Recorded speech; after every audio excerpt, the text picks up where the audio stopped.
Gumawa ako ng dummy account para sabihin sa asawa niya, pero magaling ang gago. Nagawan niya ng palusot. Nagawa-gawa lang daw ng kaibigan niya dahil galit sa kanya.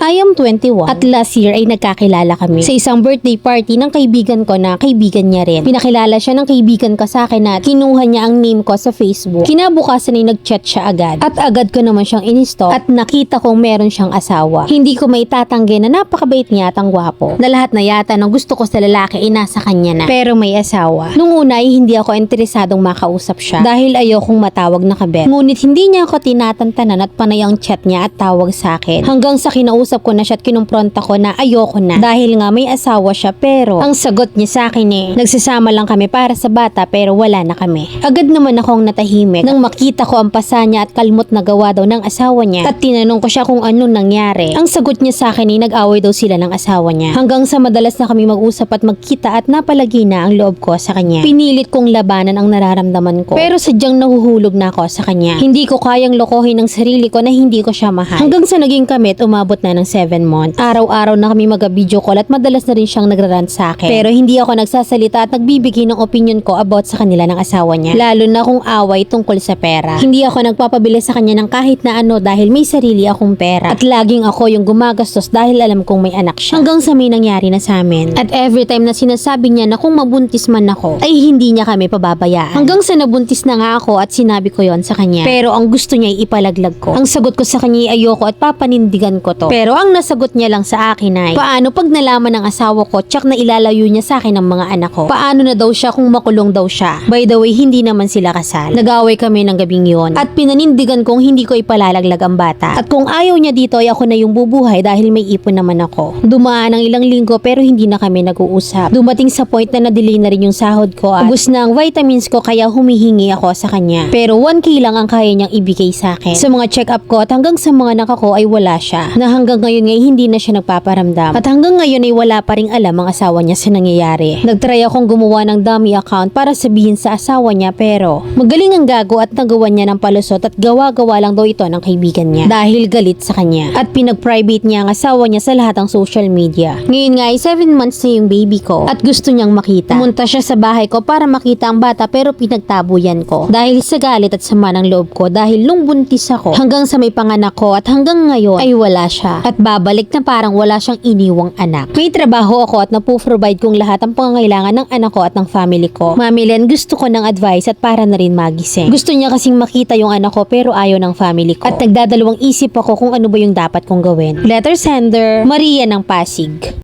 Lagi nating tatandaan na lahat ng choices natin sa buhay ay may kakahinatnan. Nagpabuntis ka sa may pamilya na, kasal or hindi kasal. Basta taken at may pamilya, tumigil ka. Huwag pasilaw sa porket gwapo mabait. Kasi kung may pamilya, kumakandi pa ng ibang babae, nagagawa niyang lumandi sa iba. Isang red flag na yon at huwag na tayong magbulag-bulagan. Bubuka ka pa rin at paninindigan. Dun pa lang sa nagtry kang i-message ang ka-live-in niya, matindi kang bata ka. Kung sa simula pa lang alam mo ng mali pero tinuloy mo pa rin, wala kang ibang dapat sisihin kundi ang sarili mo. Alam mo ang pinasok mo pero sumigi ka Panindigan mo na lang yung pagtaboy mo sa kanya. Kasi once na tinanggap mo uli yan, sasawsawan ka lang ulit. Ikaw pa ba marupok ka? For peace of mind, just be a single parent in that case. Walang gulong mangyayari. Lesson learned. Before you communicating with the guy, ensure the status of the guy so that you girls are not getting fall in love with someone already committed. Pero kung alam mo simulat sa poll, sumigi ka pa rin. Pahiran nyo ng anti-itch ang kifay nyo. At igapos nyo ang legs nyo para hindi bumubuka ka sa mga may asawa or ka-living iba. Yung proud ka pang ibuking ang kabalbalan nyo, homewrecker kang talaga.